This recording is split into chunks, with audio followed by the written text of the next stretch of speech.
条路也是阮安定区民最大所期待的，因为自这条变道跨过这个国道8吼，影响游览车要左转或行桥，所以这条做高架规划，就福到阮乡民出入甲南区的就我交通会当顺利安尼。无早起南区要上班，而且读车读到要先经这个交队啊，所以这交通的品质哦，有做这个高速公路的跨小轨哦，感觉交通安全的真较顺利安尼。确实，台湾唯一一个有红绿灯的国道就在我们台南。这个红绿灯其实过去如果在车不多的时候是不会造成太大的困扰，但是车行的速度会影响以外，还有一些交通的事故也让我们很担心。那现在我们看到南科蓬勃的发展，我们安定，还有这个安南，还有善化的这一线，其实现在的交通流量非常的大，所以我们就急着要赶快来解决这个问题。这几年其实交通部会很努力来建设我们的台南的交通，因为未来我们的科技业的发展，台南就是南台湾的最重要的一个地方。所以刚刚所提到的4横3纵，最中央的这个中间枢纽点就是国道8号。国道8号，如果我们可以让它通畅的话，速度可以行车效率更高的话，对于我们整体4横3纵未来整体的交通运输的效率也会有很显著的帮助。我们配合国道8号南133线的立体化工程，我们必须要配合133线的一个到港口相关道路的一个拓宽。道路我们会拓宽从10米拓宽到20米，然后它的长度是300公尺，然后总经费大概是7700万。最主要是因为高速公路立体化的时候，它下交流道也要往港口方向跟往南科方向的时候，转弯的时候要把这条道路做拓宽之后，车流才不会拥塞到相关的一个瓶颈，然后能够顺畅能够直接转往南134线的一个进入南科科学园区。掌握施政3分钟，台南进步向前冲。开辟的时候跟南133线的时候有一个交叉口，那造成交通非常大的一个混乱哈。那非常感谢中央跟地方合作中央补助地方总共花了35亿的经费来把这个国道8的这个高架化能够通过那个交流道，能够让国道8的交通更顺畅，让南133线的交通也更顺利，不要造成地方跟用路人的困扰。大家好，我是杨楚怀，欢迎收看12月5号礼拜5的中嘉台南地方新闻。2025台南流行时尚产业展5号伫咧大台南会展中心盛大展场，头一届展览超过100件抽象产物，展出250个单位，希望透过展会促进台南市流行时尚产业发展。欢迎市民大众把握着3天的展出时间到场参观。台南不只是文化古都，更是台湾重要时尚产业生产重点。参照成衣甲布料，咱市拢具备完整的供应链甲蓬勃创意能量。市府经发局主办，工商时报新办的第1届2025台南流行时尚产业展，5日7天伫大台南会展中心盛大举行。请用剪。现场的贵宾朋友们，请用大家的双手，为我们2025台南流行时尚产业展正式开幕，剪彩顺利。从过去作为纺织的基地，到未来我们希望能够创立的是一个以设计为导向的自有品牌，来打造我们台南品牌的这些创新。尤其是咱台南有真济大学，咱大家可能唔知影有17间的咱的这个大专院校，内底有8间拢有所谓的设计系，或者是设计相关的媒体开发啦，或者是媒体媒介等等的这些系所。它都可以来协助我们往这个设计方向里面去做导引。黄市长也提到说，我们台南呢在纺织、刺绣、眼镜以及美妆、皮革这方面的产业呢，具有很坚强的设计以及创意的这个基础。所以呢，我们流行时尚产业展呢，也结合这些工协会的力量，然后打造我们台南呢一个最坚实的一个展览平台，然后让我们的展览成为南台湾最有领导力的一个展览。台南流行时尚产业展餐点踊跃，有超过100件厂商参与，总共展出250个单位。台南市赤手商业同业工会也邀请会员参加，展出60大赤手相关的单位。理事长黄正中特别感谢市府举办首届流行时尚展，协助产业行销，同时也讲到赤手产业目前的困境，因此透过结合3关海的力量，创立台南优秀品牌。刺绣产业泡沫化，所以说已经很多100-200家已经收起来，剩下到10几家也都在苦撑啊。所以我在想说，我既然是刺绣商业同业工会的理事长，我就有这个责任，把刺绣所有的厂商创造一个商机，创造一个平台，创造一个品牌，给他们来在这边来发展，有空间来让东山再起重生所以说我就结合厂官学研来设计一个台湾优秀台南优秀品牌，因为我们是台南起家，台南是刺绣产业的重镇所以说台南优秀的品牌就是这样。展览日期为12月5号到12月7号，现场规划有真侪好康活动，民众入场参观会当享有摸彩活动、满爷礼、拍卡礼等相关好礼相送，欢迎民众填写问卷，免费入场参观。台南新闻张世伟采访报道。今年的丹那市风台造成台南市粮食渔业受损，市府农业局除了积极协助渔民，同时稳定产销机制，降低损失，因此特别规划台南沙巴鱼产业文化活动。下场场处伫咧安南区场场，现场准备沙巴鱼糜甲鱼丸汤，甲民众分享，嘛邀请优质商家展售，配合市鱼教育体验，推广产业价值。顶海国小带来精彩的太鼓顶表演，替沙巴鱼产业文化活动揭开序幕。市府农业局为了协助行销在地生产的沙巴鱼，伫咧四侧大众庙厅规划沙巴鱼特产市集，现场嘛准备沙巴鱼糜甲鱼丸汤，和民众分享。我们这几年来，其实推了非常多的一个措施，包括补助我们的养殖青年一些自动化或者是智能化的一些养殖设备，那我们也建立了产销履历啦、品牌。安尼一路行过，我们海鲜加有咱的沙巴鱼，所以咱常咧讲的，我们未来怎么点线面来推动我们的渔业、我们的渔产，还有我们相关的一些产业的推广，这都是我们的责任。沙巴鱼是台南上有特色的鱼产，料理方式嘛相当多元，用煎的也是用煮的，拢非常美味。这回也佮康饭店合作，日菜扩大美食推广，并提供食鱼教育体验，让大小朋友 DIY 观察鱼体外形，感受渔村文化和美感创作的结合，画出属于他们自己的虱目鱼，就是他们可以自己选择颜色。除了丰富的沙巴鱼体验，还可以当排队坐台港观光船，欣赏四侧之美，串联在地产业甲文化观光，让民众伫佚佗当中了解沙巴鱼的产业价值，进一步支持在地渔民。台南新闻社会采访报道。运动除了是休闲，嘛是企业文化的一部分。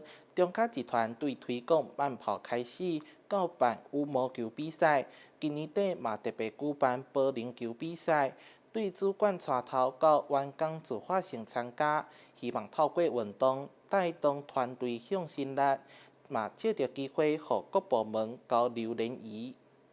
保龄球伫台湾1990年代曾经有请赢岁月，所以相信真侪人当时拢捌对流行。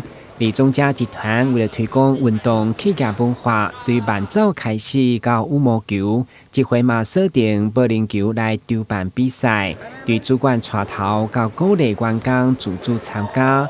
适合暗时大家就小姐来拍球，不管转倒也是洗高拢不要紧，重要就是迄群团队的向心力甲热情。中嘉宽屏呢，这次举办了员工的保龄球活动，我们希望借由这一次的保龄球活动呢，能够凝聚各位同仁更高的向心力以及凝聚力。我们也希望这一次的保龄球活动呢，所有的员工能够尽情的享受。对于平时上班无闲嘛无运动习惯的员工来讲，保龄球嘛算是轻松会当疏解压力的休闲。而且当保龄球板影响转倒的迄款快感，更是全场欢呼加油声不断。不管是拼个人成绩，或是团队合作，比赛已经达到各部门联谊、情感的交流，嘛将运动用入日常来推动幸福职场。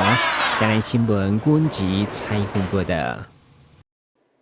曾经伫咧2024台湾灯会造成轰动的光雕作品《灵动的目光》再度转来到台南，以全新样貌展示伫咧台南市美术馆二馆户外广场，串联府城历史、联合传统艺术甲当代创新，跨界共创打造艺术盛宴。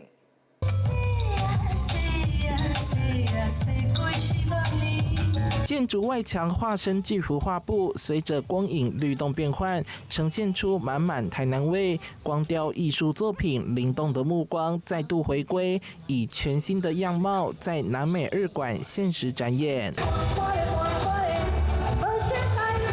开幕音乐会中，台南女儿李竹欣与饶舌教父大支献唱，炒热气氛。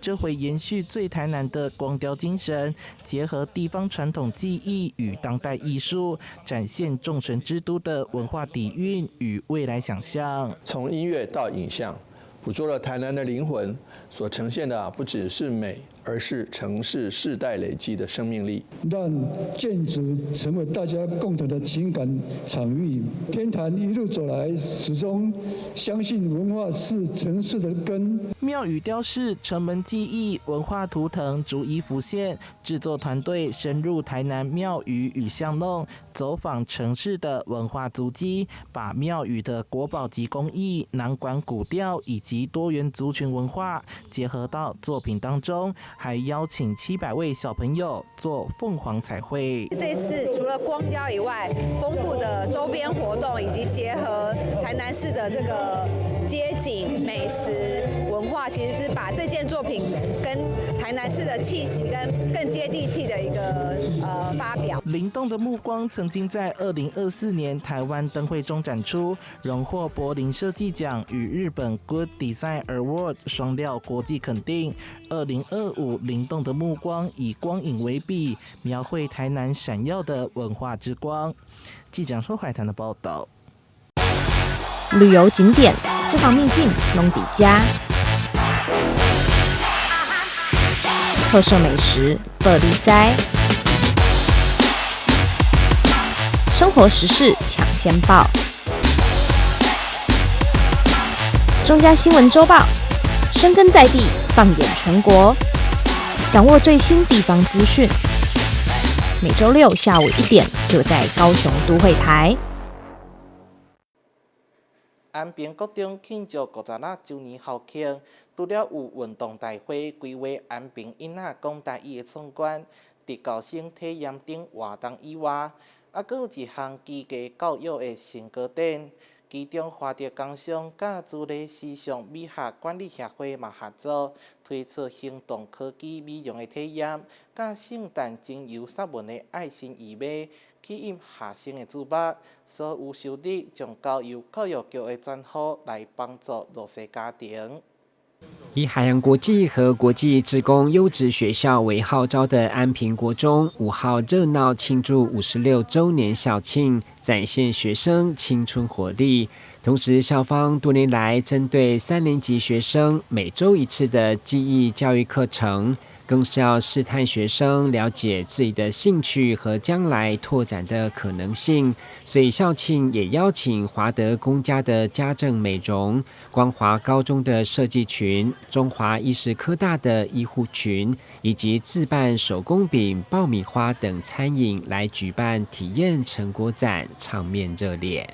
我们的手工饼干跟爆米花1包30，2包50。其中，华德公家结合池力时尚美学管理协会所推出的行动科技美容课程，辅导学生考照，以及应景的圣诞手工精油皂，用来创业和师资培训，都吸引不少学生的兴趣，纷纷来体验。透过华德公家跟心动科技美容，让我更认识美容知识，然后也会让我更有兴趣，以后可能会往这方面想要去走。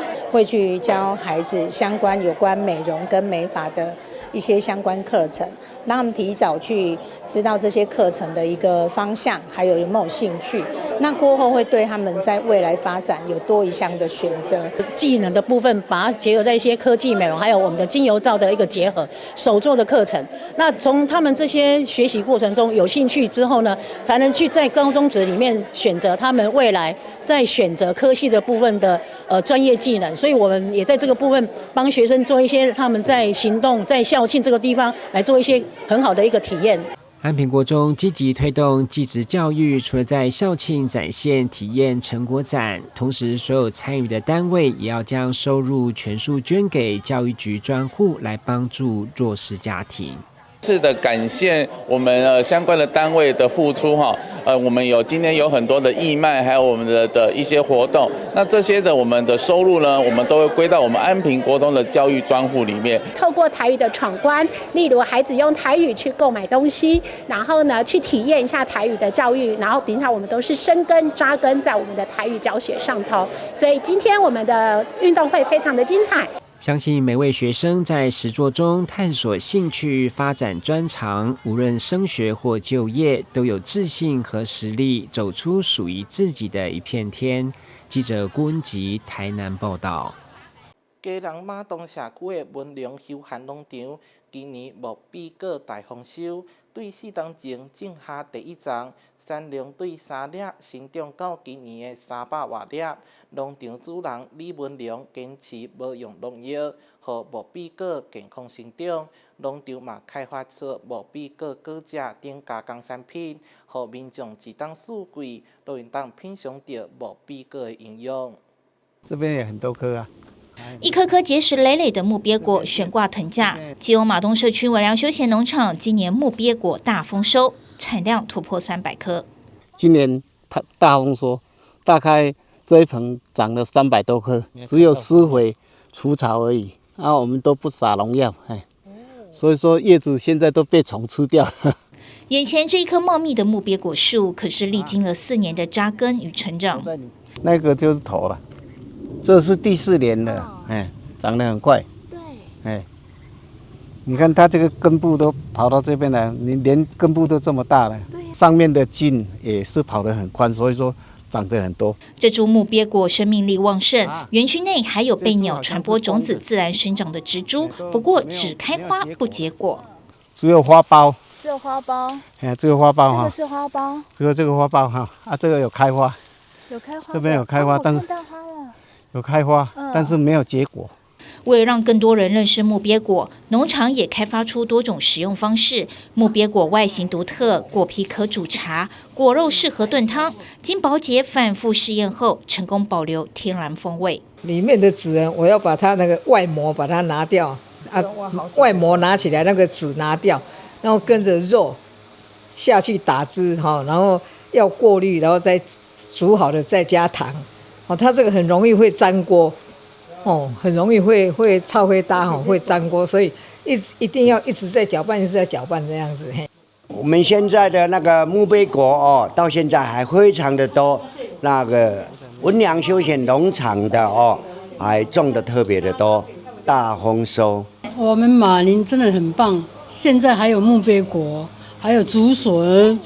马东社区农特产丰富，从竹笋到木鳖果，在地农场用心栽培，也为社区带来更多的特色与活力。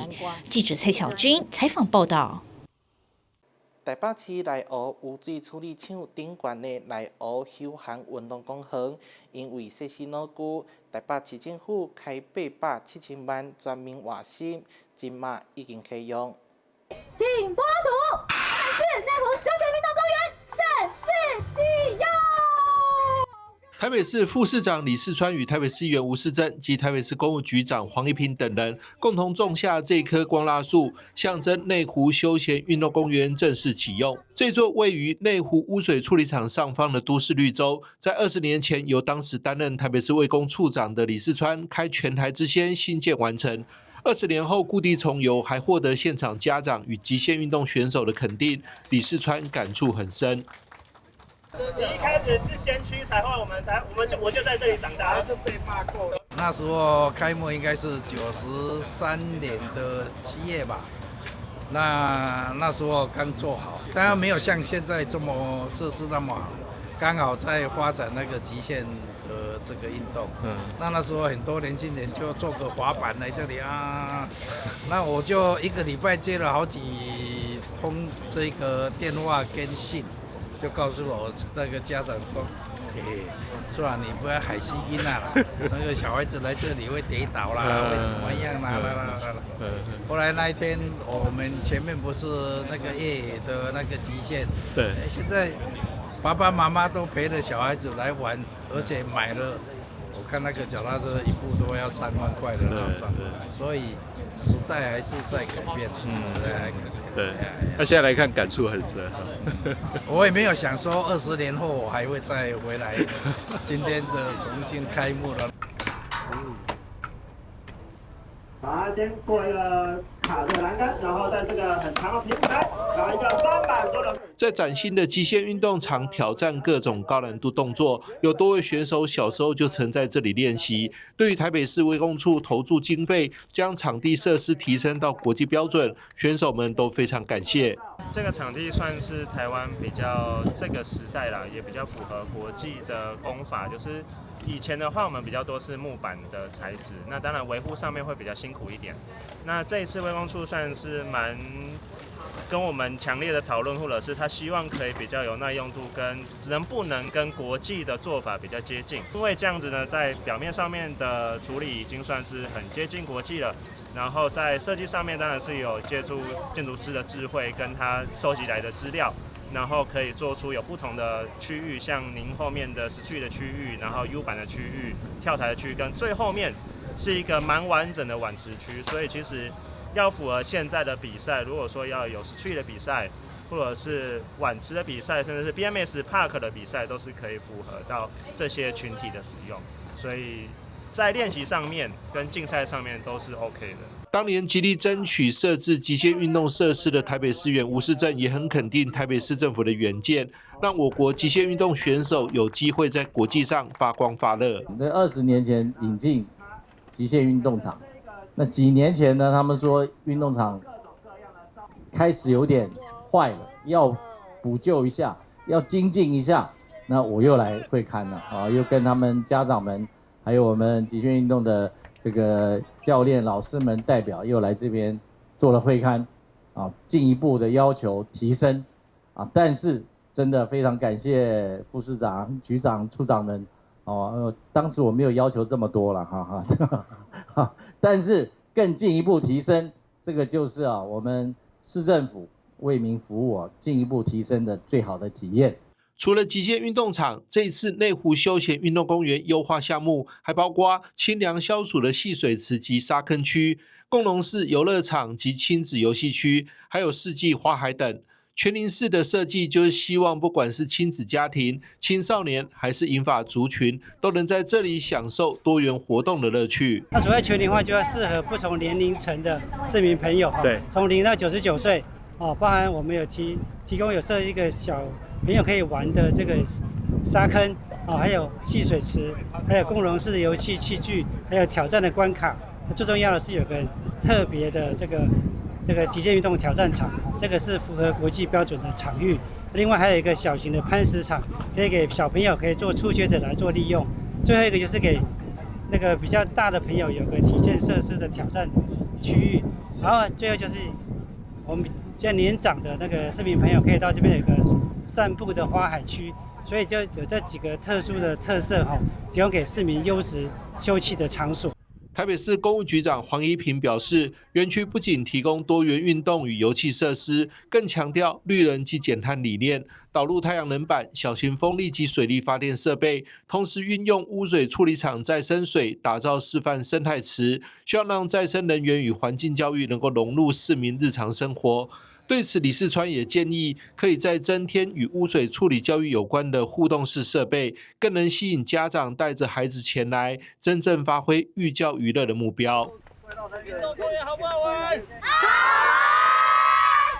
记者张启腾台北报道。感谢你收看12月5號的中嘉台南地方新聞，我是楊淑懷，咱再會。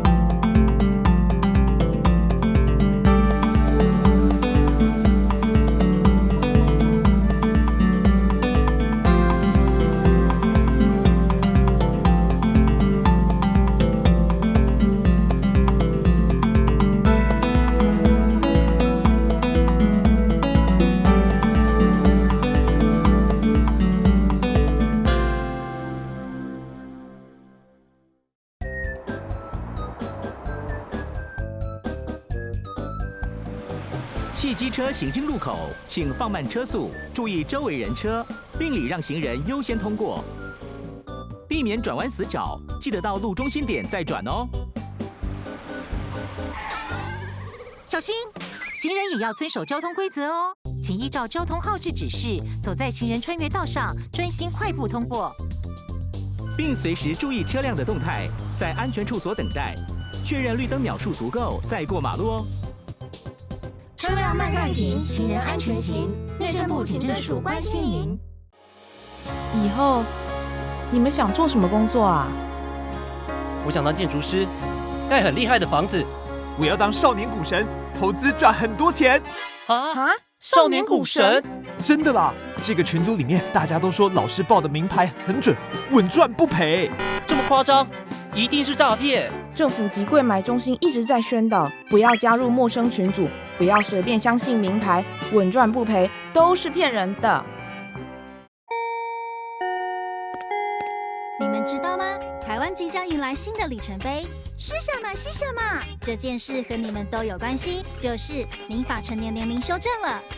那会有什么改变吗？改变可大了呢！从112年1月1日起，满18岁就是成年人喽。而且男性、女性一律满18岁以后才能结婚，成年人就能自行签契约、租房子、到银行开户。不过，成年人也要对自己的行为负完全责任，做任何决定前都要多加思考哦。我们会赶快去了解权利义务，迈向成年的第一步。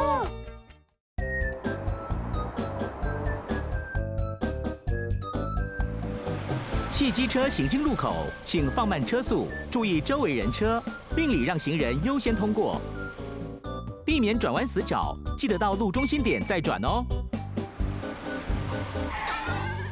小心，行人也要遵守交通规则哦，请依照交通号志指示，走在行人穿越道上，专心快步通过，并随时注意车辆的动态，在安全处所等待，确认绿灯秒数足够再过马路哦。车辆慢慢停，行人安全行。内政部警政署关心您。以后你们想做什么工作啊？我想当建筑师，盖很厉害的房子。我要当少年股神，投资赚很多钱。啊！少年股神？真的啦！这个群组里面大家都说老师报的名牌很准，稳赚不赔。这么夸张？一定是诈骗！政府及柜买中心一直在宣导，不要加入陌生群组，不要随便相信名牌，稳赚不赔都是骗人的。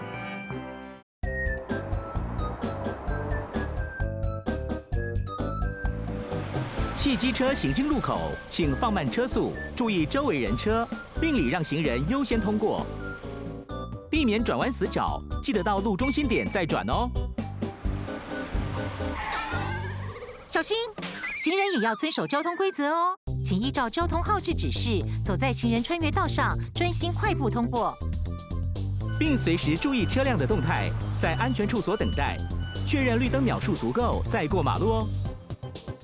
车辆慢暂停，行人安全行。内政部警政署关心您。